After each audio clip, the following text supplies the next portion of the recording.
Oke guys, pulang dari pasar kita lewat jalan depan rumahnya Owan.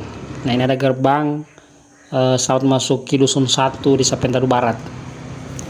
Di sepanjang perjalanan ini sudah ada tiang untuk persiapan Tumilo Tohe nanti malam pasang lampu, dan tiangnya ini lumayan tinggi karena akan dipasang lampu hias di sepanjang perjalanan sampai ke rumahnya Owan.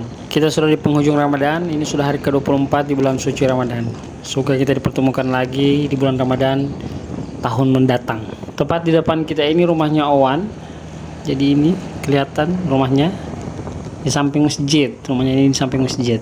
Beberapa kali saya lihat sini, itu saya lihat dapurnya itu sementara direhab dan mungkin sudah selesai juga pengerjaannya. Owan ini telah berhasil bikin bangga masyarakat Gorontalo, khususnya masyarakat Kabupaten Bualemo. Tidak heran pada acara penyambutan Owan yang digelar MSG Bualemo